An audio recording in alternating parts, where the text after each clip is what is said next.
Now, Del Monte Foods brings you a world of adventure with Rocky Jordan.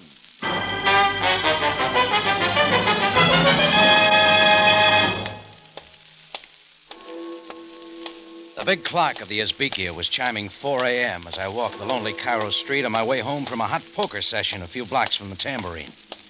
I first saw the car coming down the hill of the Sharia Nazim picking up speed. I watched it, and suddenly the car seemed to be out of control. It swerved to the wrong side of the street, bounded over a curb, crashed through some boxes on the sidewalk, and ran smack into the brick wall of an empty store. I ran to the car as quickly as I could and looked through the rubble. In the front seat, or what was left of it, was a girl. Her dark green dress was in shreds, and the sequins still sparkled in the light of a street lamp. Her hair was auburn, and her face soft and fair with a look of innocence. But there was one thing about her that wasn't very nice. She was dead.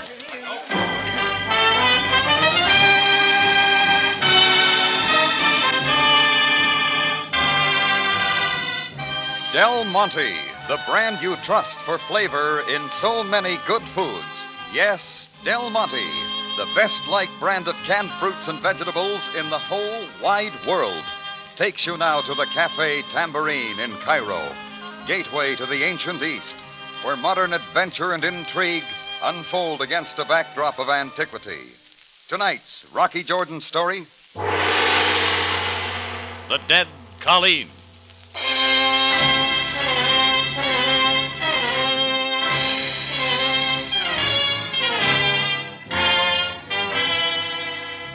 Well, the girl was dead, and there wasn't anything for me to do but find a phone and call the police. And I wanted to do it fast. The noise of the crash had raised a lot of Cairenes out of their sleep, and the more inquisitive of them were gathering. That's when I saw another car coming down the street. It pulled to an abrupt stop, and a tall, thin man in a dark single-breasted got out and came running over. Eileen. Easy, mister. Call an ambulance. Don't just stand there. There must be an emergency hospital close by. I'm afraid that won't help. What do you mean? She's dead. Drive me up the block. There's an all-night gas station on the Sharia King Charles. We can call the police. His name was William Biddle. He was an American in the import-export business, and he said he knew the dead girl. Well, we found the gas station, made the phone call, and the police took over. An hour or so later, Sam, the thin guy mopping his brow with a monogrammed handkerchief, and I were at police headquarters. And Captain Sabaaya was asking his routine questions. Her name is Eileen McCall. She came to Cairo from Dublin on a visit. Her driving was a little erratic, Biddle. What caused that? I'm afraid too much to drink. Eileen and I were at a party, the Ephraim Pasha's home on the hill. We had an argument over a personal matter. She took her car and drove away. I see. Another unfortunate accident attributable to the indulgences of man. Well, Mr. Biddle, I will hold her passports and visas for a day or so and inform her consul of this regrettable incident. Yes, of course. You may go now. I have your address. I shall contact you if there is further need. Thank you, Captain. Goodbye. Goodbye, sir. Jordan, useless death is something I can never bring myself to accept with ease. Yeah, I know. Well, if you don't need me, I'll run along, too. Yes, Jordan, you may go. Sam. Hmm? I looked through that mess that once was an automobile. I couldn't find Eileen's purse. The thought struck me, the girl only considers herself half-dressed without a purse. She takes it with her automatically whenever she goes someplace. Now, where... Come in. May I see you for a moment, Captain Sabaaya? Yes, of course, Dr. Hamar. Oh, Jordan, this is Dr. Hamar, one of the department's physicians. Howdy, Doctor. Captain, there was something about the body of Eileen McCall which disturbed me. I thought an autopsy necessary. I found a distressing fact. And what is that, Dr. Hamar? The girl did not die of the automobile accident, Captain. She was a victim of arsenic poisoning. Well, the case of Eileen McCall picked up a new wrinkle. Poison. Her missing purse probably did mean something after all. And Sam suddenly had a new interest in the case. He had work to do, so he shooed me out of the office. I went to the Tambourine, crawled into bed, and slept off a bad night. The next morning, the newspapers were full of the story, carrying photos of the car crash and the headlines screaming about the murder. That afternoon, I had a visitor, a heavy-set man, dark hair and eyes, who kept knocking his onyx ring against his drinking glass. Mr. Jordan? Yes. I'd like to talk to you if you have a moment. What about? A dead girl named Eileen McCall. Sit down. I've got a little proposition for you, Jordan. I think it'll interest you. You can make a buck out of it. Here. There are 5,000 American dollars in this envelope. It's yours, if you can find Eileen's murderer. Well, that comes under police business. They can use some help. Why are you so interested? Well, let's say I'm a friend. You still haven't told me who you are. Blackburn's the name. I'm a traveler. I live in a lot of places. I meet a lot of people. Eileen was one of the nicest. I don't like seeing her end up like this. I want an answer. I think you're the one to get it for me.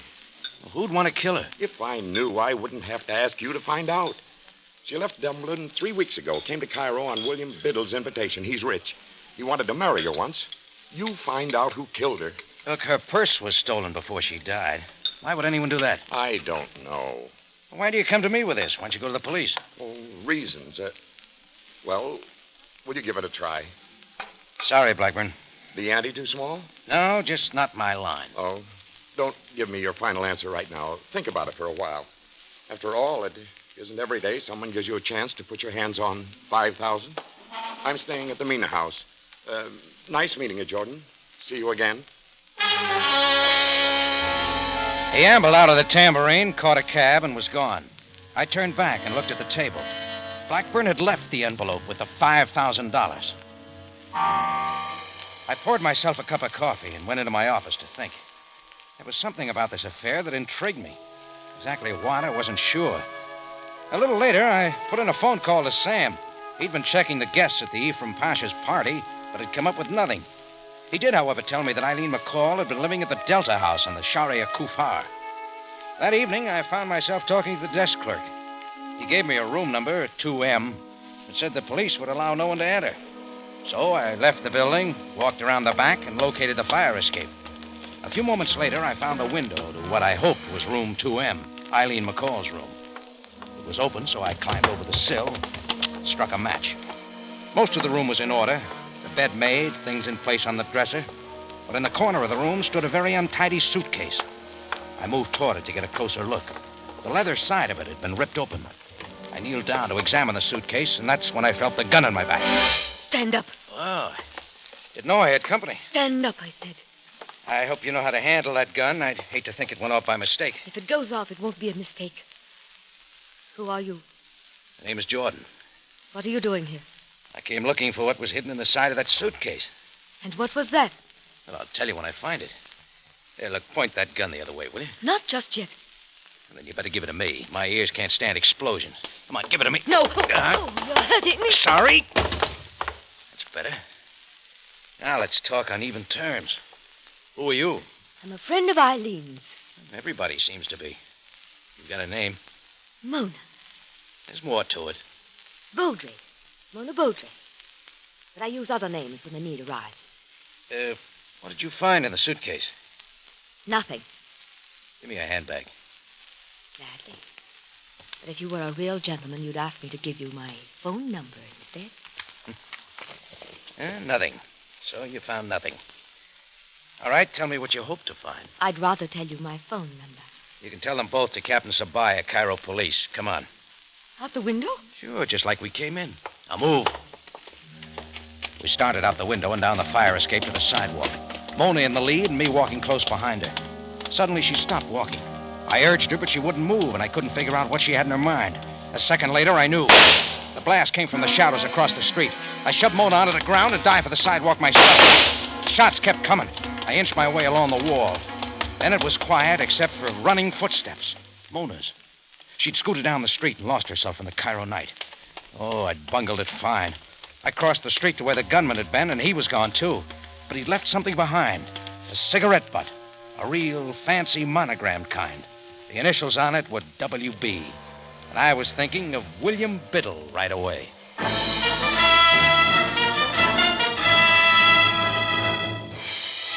Del Monte Foods is presenting tonight's adventure with Rocky Jordan.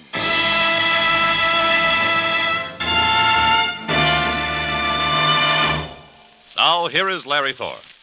Summer certainly is the popular season for fruit cups and fruit salads, and no wonder.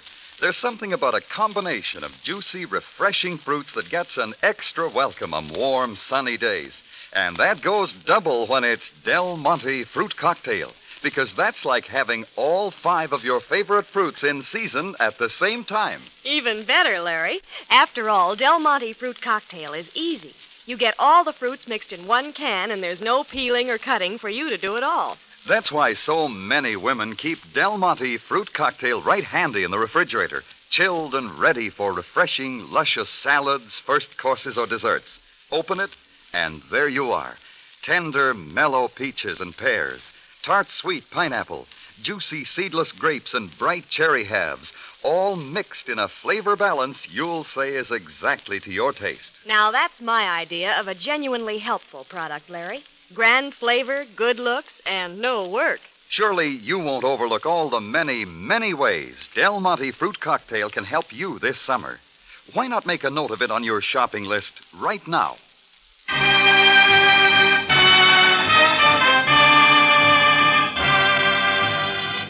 Now we take you back to Cairo in tonight's Rocky Jordan story, The Dead Colleen.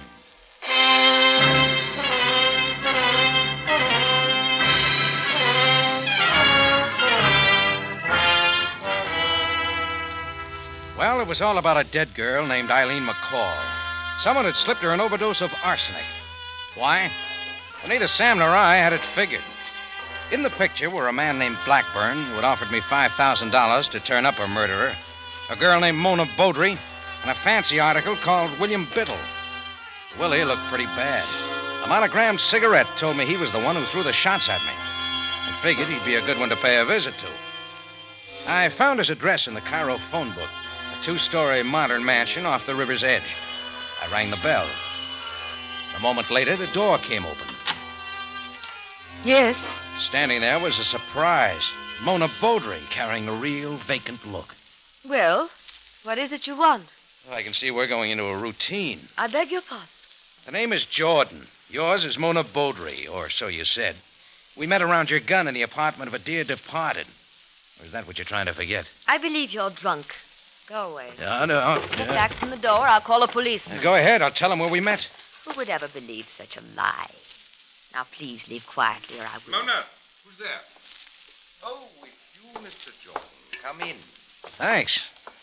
Mona, honey, I'd like you to meet Mr. Jordan. Jordan, this is my wife. How do you... Your wife? I'll leave you 2 men alone. I've got some things to do upstairs. Goodbye, Mr. Jordan. Nice to have met you. Come into the library, Jordan. I didn't realize you were married, Biddle. No. Don't I look like the marrying kind? Drink? No, thanks. Well, what brings you here? Oh, say, if you got a cigarette, I guess I left my pack in. Oh, of course. You'll have to take one of these fancy kinds. I have them blended to order. As an added affectation, I even have initials put on them. I see. It seems to me I've seen one of these before. Or at least what was left of one. Yeah. Look. Where did you get that? Someone threw some shots at me not more than half an hour ago. The gunman left this butt behind. You don't happen to have a hot gun around, do you? You mean, was I the one who shot at you? I'd like to believe you're joking, Jordan. Getting shot at isn't something to joke about. I'm afraid I'm going to have to ask you to leave. Everyone seems to be asking me that. But I'm not quite ready. I suppose you're going to tell me you haven't left your house this evening. Exactly. And I suppose you're also going to tell me your wife's been here all evening, too. And what has she got to do with this? Well, if you don't know, how should I? You really better go, Jordan, or I'll have you thrown up. Eileen McCall was killed because of something that was stashed away in her suitcase. She brought it in from Dublin. Someone knew about it, and I bet that someone was you. Get out! I was just leaving. Incidentally, I'm not the only one interested in Eileen's death. So is a fellow named Blackburn. You better start living fast, Biddle. You may not have much more free time after I talk to Captain Sabaaya.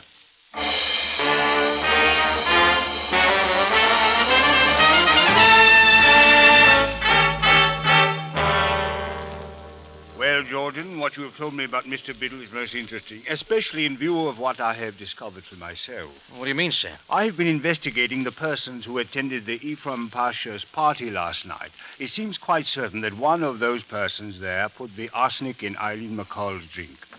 Here, read what I have found out about Mr. Biddle. William Biddle, convicted September 10th, 1939, Boston, Mass., USA. Counterfeit charge. Released from federal prison March 1947. Oh, counterfeit. Yes. I thought that most interesting. Eileen McCall carried something in from Dublin in the wall of her suitcase. I can take a guess at what it was now. A counterfeit plate. That's what I would guess, Jordan. I've done some investigating of Miss McCall, too. She's not, or I should say, was not, all innocence. The Dublin police knew her well. Well, I'll run along now, Sam. And where are you going? Out to make a buck, I think. I left Sam and went back to the Tambourine to check things and to make a phone call. The call was to the Mina house, and a moment later I was talking to Blackburn. Well, Jordan, I'm glad you called. I knew you would be. Are you still interested in spending that $5,000? I am? All right, it's a deal. You know who killed Eileen? I think I know. Who? Maybe you've already guessed. Anyway, the $5,000's in my safe. I'll let you know when it's all over.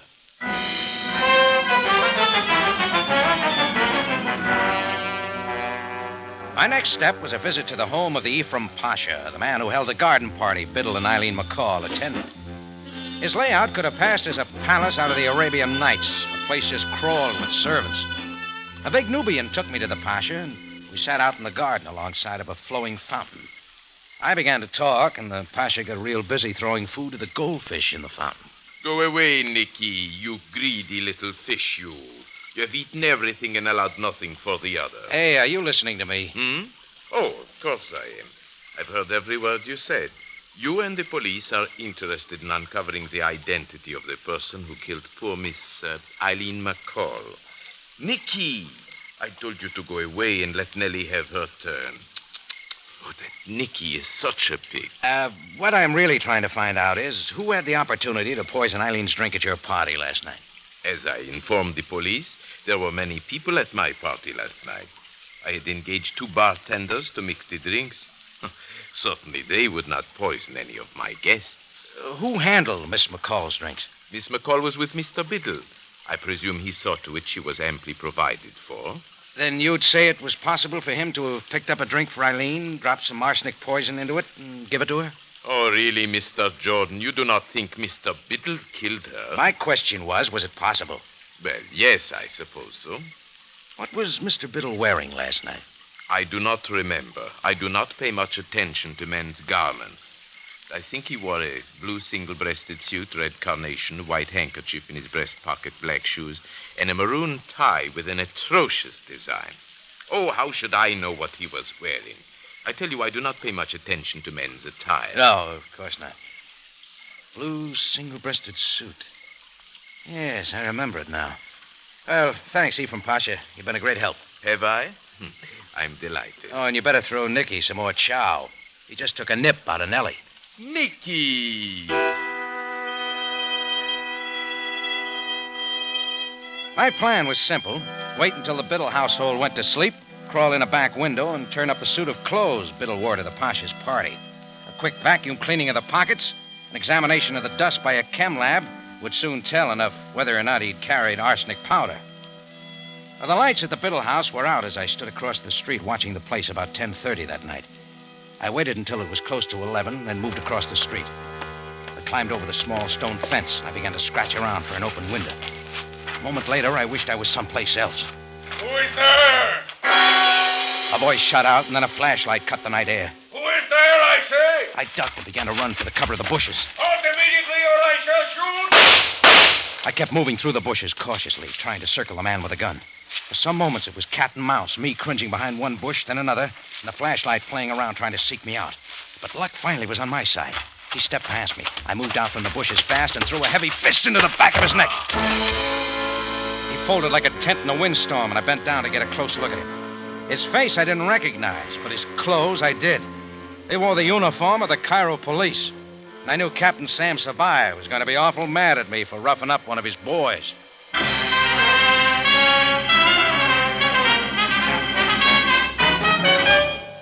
right, Sam. I'm sorry. I didn't know it was a cop. He was shooting at me. I had to do something. Of course he was shooting at you. You were someplace where you should not have been. I've explained all that already. You know why I was there. Because you believe William Biddle killed Eileen McCall. Yes. Well, Jordan, both you and I would have to revise our opinion. William Biddle himself was found dead not more than 1 hour ago in an alley in old Cairo. In just a moment, Rocky Jordan returns to conclude tonight's story.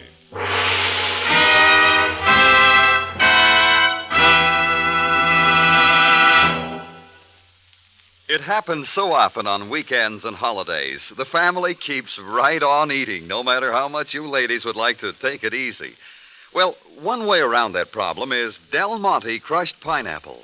The handy, delicious style of Del Monte pineapple that makes even the easiest desserts look and taste as elegant as you please. I discovered that ages ago, Larry. Just put Del Monte crushed pineapple over leftover cake or custard or pudding, and you have my family's idea of a real treat. Well, why not? Del Monte pineapple has the sunny color and superbly refreshing flavor that spell extra enjoyment anytime. Del Monte raises its own very special strains of pineapples, lets them get deeply, richly ripe. That explains the wonderful, tart-sweet flavor you get in any style of Del Monte pineapple, sliced, crushed in chunks, tidbits, and juice, too. Of course, Del Monte crushed pineapple is just indispensable for summer favorites like ice cream, sherbets, sundaes, and so on. I buy several cans at a time. How's your supply of this golden tropic goodness, friends? Stock up on Del Monte crushed pineapple tomorrow. Back now to Rocky Jordan for the conclusion of tonight's story.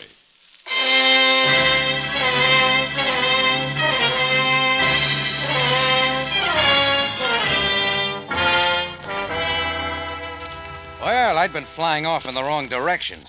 Of course, it was still possible that Biddle had killed Eileen McCall and someone else had killed him.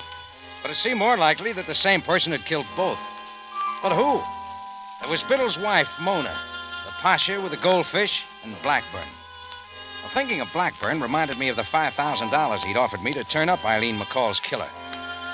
I left Sam, went back to the Tambourine, took the 5 G's out of the safe, and headed over to the Mina house. It was close to midnight when I rapped on Blackburn's door. A moment later, he opened it and stood there in a silk robe. Jordan. Can I come in? Why, of course. Kind of late, I know. I'm sorry.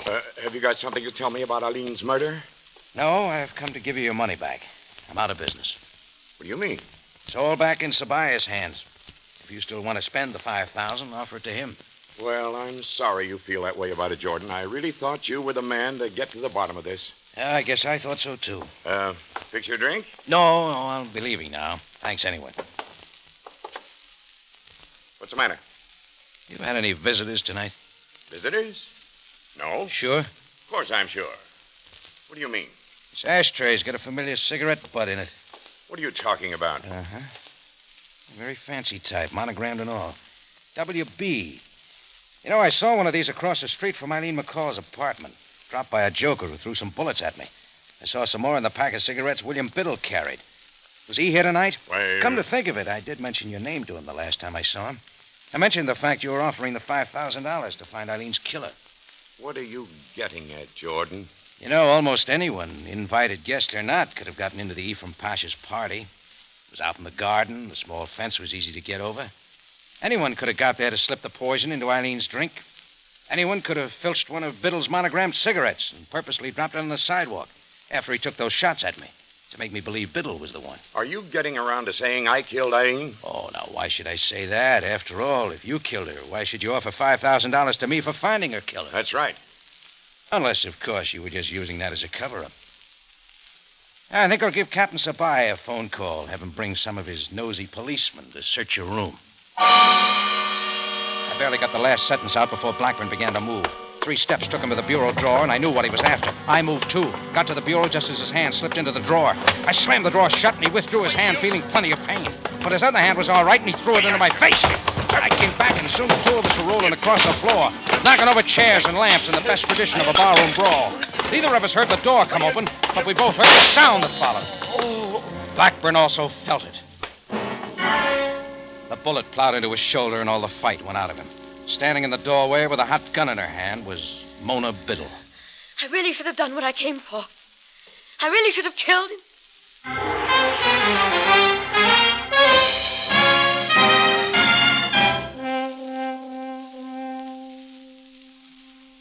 Well, sit down, both of you. We still have many things to clear up. Mrs. Biddle, over there, please. And Jordan, you there. Blackburn is on his way to the hospital. He, of course, will be well enough soon to stand trial for the double murder. My men are searching his apartment now and will no doubt find the missing purse of Miss McCall's, but I am sure, Mrs. Biddle, you will be able to tell me what else they will find. Eileen McCall came to Cairo not on my husband's invitation, as Blackburn told Mr. Jordan. But she did come to see my husband, threatened him with exposure, and forced him to meet her at the Pasha's party. Eileen knew his background. She wanted him to join her in a new activity. She brought to Cairo with her a plate to print counterfeit Irish sweepstakes tickets. Oh, a very old and lucrative business, Sam. But even in the face of her threats, my husband turned her down. Meanwhile, Blackburn must have found out about the plate somehow, wanted it. He guessed where the plate was and thought with Eileen out of the way, the rest would be easy. So he killed her. I assume you can get the details from him. What were you doing at Eileen's apartment after she was killed? I went to get the plate and get rid of it somehow. I knew if the police found it, my husband might be implicated. Now, what of your husband's death, Mrs. Biddle? I realize it is a difficult matter for you to speak of, but it is necessary the facts become clear. Yes, of course, Captain. Mr. Jordan, do you remember when you mentioned Blackburn's name to my husband? Yeah. Will knew Blackburn. He went to see him and apparently accused him of Eileen's killing. You know what happened to Will. Later, I went to Blackburn's apartment to kill him because of what he did to Will. I came in while you and he were fighting. My shot? Well, I didn't kill him. I guess I couldn't. Now I believe you have it all, Captain. Yes, thank you very much. Due to the extenuating circumstances, Mrs. Biddle, I will recommend no charges be brought against you for your shooting of Blackburn, but you had better stay close to home until I have had another opportunity to talk to you. Goodbye, Mrs. Biddle. Goodbye, Captain. Goodbye, Mr. Jordan. Goodbye. You know, Jordan, so often it is the innocent in these affairs who suffer most. Yep. Well, the matter is at an end, except for one thing. The $5,000. You know, you actually could claim it, I suppose. You did find the murderer of Eileen McCall. Oh, I don't want it, Sam. Put it in the policeman's treasury or something. I don't care what you do with it, but just don't buy any Irish sweepstakes tickets.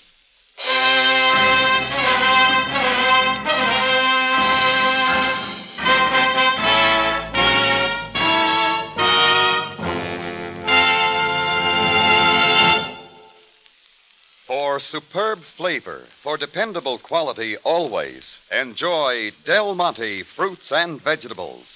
Remember, buy wisely. Buy for flavor. Buy Del Monte, the brand you trust for flavor in so many good foods.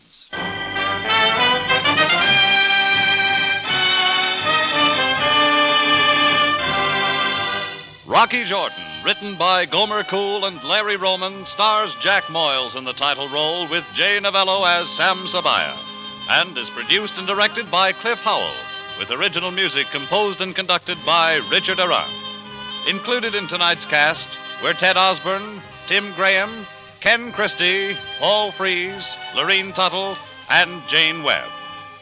Remember, you have a date next week at the Cafe Tambourine, run by Rocky Jordan. Same time, same station. And the story is Interlude with Lorena.